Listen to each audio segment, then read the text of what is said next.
Welcome to the episode 3 of how to build a strong chemistry career in India. ഇപ്പോൾ രണ്ട് കെമിസ്റ്റിന് ഒരേ technical നോളജും ഒരേ ഡിഗ്രിയും എല്ലാം സെയിം ഒക്കെ തന്നെ. പക്ഷേ ഒരാൾ നല്ല ഫാസ്റ്റ് ആയിട്ട് ഗ്രോ ചെയ്യും, ഒരാൾ വല്ല പയ്യായിരിക്കും ഗ്രോ ചെയ്യുന്നത്. എന്താണ് കാരണം? Soft skill. സോ എന്തൊക്കെ സോഫ്റ്റ് സ്കില്ലുകളാണ് നിങ്ങളെ ആസ് എ കെമിസ്റ്റ് നല്ലൊരു കരിയർ ബിൽഡ് ചെയ്യാൻ സഹായിക്കുന്നത്?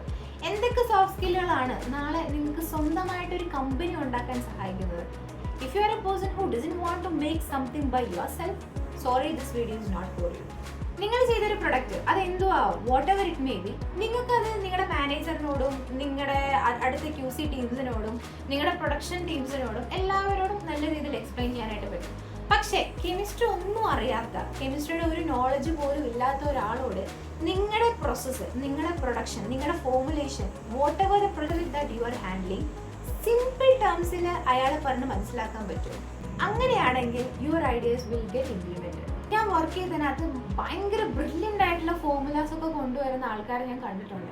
പക്ഷേ അവരുടെ ഫോർമുലേഷൻ എന്തുകൊണ്ട് വാലിഡ് ആണ് എന്ന് പറഞ്ഞ് കമ്മ്യൂണിക്കേറ്റ് ചെയ്ത് അവർ മറ്റൊരാളെ കൺവിൻസ് ചെയ്യിക്കാനുള്ള ഒരു കമ്മ്യൂണിക്കേഷൻ ഗ്യാപ്പ് ഉള്ളതുകൊണ്ട് മിക്കപ്പോഴും ആ ഫോർമുലേഷൻ റിജക്റ്റ് ആവും. But when it comes to someone else, he make that possible.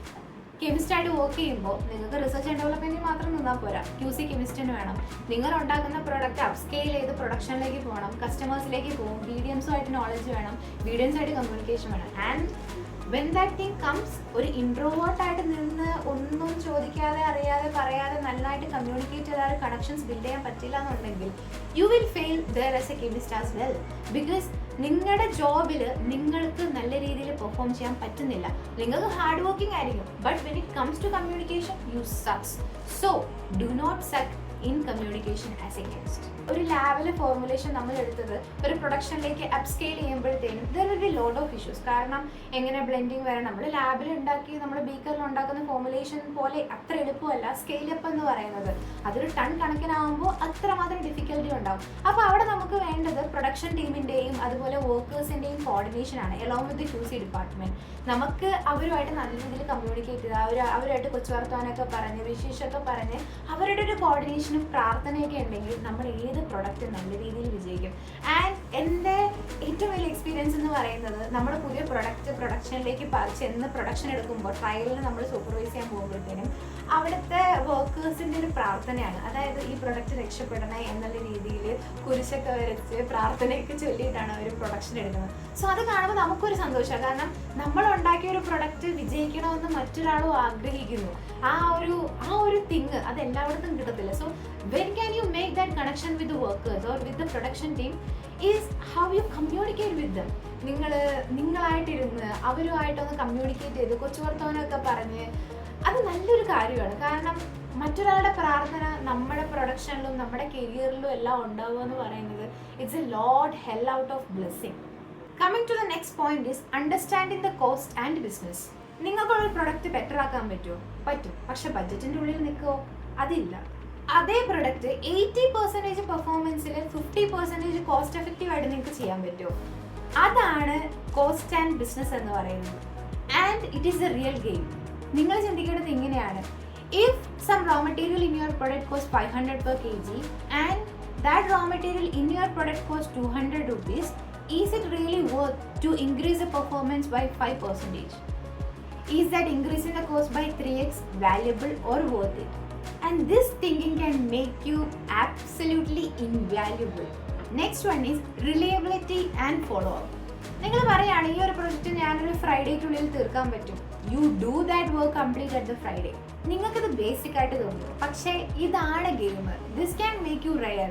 നിങ്ങൾ എന്തെങ്കിലും കാര്യം ചെയ്ത് തീർക്കുമെന്ന് പറഞ്ഞാൽ ആ ദിവസം തീർക്കുന്നതിനകത്താണ് നിങ്ങളുടെ എഫിഷ്യൻസി ഇരിക്കുന്നത്. Most important thing, curiosity. ഒരു പ്രൊഡക്റ്റ് ഫെയിലായി, എന്തുകൊണ്ട് ഫെയിലായി? ഇത്ര നാൾ എടുത്തപ്പോൾ ഫെയിൽ ആയില്ലല്ലോ, ഈ ഒരു ബാച്ച് മാത്രം എന്തുകൊണ്ട് ഫെയിലായി? ആൻഡ് എന്താണ് അതിന് കാരണം?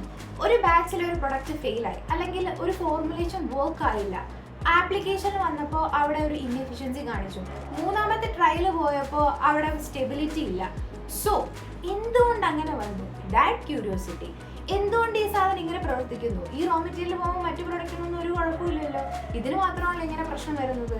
ബാച്ച് ഫെയിലായി, കഴിഞ്ഞ ബാച്ചിലെല്ലാം ഒരുപോലെയാണ് വന്നത്, ഒരു പ്രശ്നവും ഇല്ലായിരുന്നു. ഈ ബാച്ച് എന്തുകൊണ്ട് ഫെയിലായി? എന്താണ് കാരണം? Something fails, you have to be curious enough to ask why it failed. And don't just accept it like it didn't work. Work ആയില്ലല്ലോ, അത് വർക്കായില്ല, അത് അങ്ങനെയുള്ള ഒരു മൈൻഡ് സെറ്റ് അല്ല വേണ്ടത്. എന്തുകൊണ്ട് വർക്കായില്ല?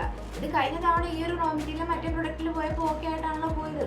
എന്തുകൊണ്ട് ഈ സാധനത്തിനായിട്ട് കോമ്പാക്റ്റുകൾ വരുന്നില്ല? കോമ്പാക്റ്റബിൾ ആക്കാൻ എന്തെങ്കിലും ചെയ്യാനായിട്ട് പറ്റുമോ? ആപ്ലിക്കേഷന് പോകുമ്പോൾ ആപ്ലിക്കേഷൻ വർക്ക് ആയില്ല, ഫസ്റ്റ് ടൈൽ എടുത്തപ്പോൾ വർക്ക് ആയല്ലോ, ലാബ് സ്കെയിൽ വർക്ക് ആയല്ലോ, പൈലറ്റ് ബാച്ചിൽ വർക്ക് ആയല്ലോ. ആൻഡ് എന്തുകൊണ്ട് അത് സ്കെയിലപ്പ് ചെയ്ത് 500 kg എടുത്തപ്പോൾ സ്കെയിലപ്പ് ചെയ്തപ്പോഴത്തേനും എന്തുകൊണ്ടത് വർക്ക് ആയില്ല? So that is what make you so special. Good questions always lead to good learning. നമ്മുടെ സീനിയേഴ്സ് ആയാലും മാനേജേഴ്സ് ആയാലും അവർ കെമിസ്ട്രീനകത്തോ എക്സ്പീരിയൻസിനകത്ത് മാത്രമല്ല നല്ലതായിട്ടുള്ളത്, അവർ നല്ല രീതിയിൽ കമ്മ്യൂണിക്കേറ്റ് ചെയ്യാൻ തുടങ്ങും. അത് കമ്മ്യൂണിക്കേറ്റ് ചെയ്യും, അവർക്ക് റിയൽ വേൾഡ് ഇൻഡസ്ട്രിയൽ ബിസിനസ് എന്താണെന്നറിയാം, കോസ്റ്റ് എഫക്റ്റീവായിട്ട് കാര്യങ്ങൾ എങ്ങനെ ചെയ്യണമെന്നറിയാം. അവർ ഭയങ്കര ക്യൂരിയസ് ആണ്, അവർ ഫോളോ അപ്പ് ചെയ്യും, കാര്യങ്ങളെല്ലാം ചെയ്യും. അതാണ് ഒരു സീനിയർ ലെവലിലേക്ക് അല്ലെങ്കിൽ മാനേജർ ലെവലിലേക്കൊക്കെ പോകുമ്പോൾ നിങ്ങളെ മാറ്റി നിർത്തുന്ന കാര്യങ്ങൾ.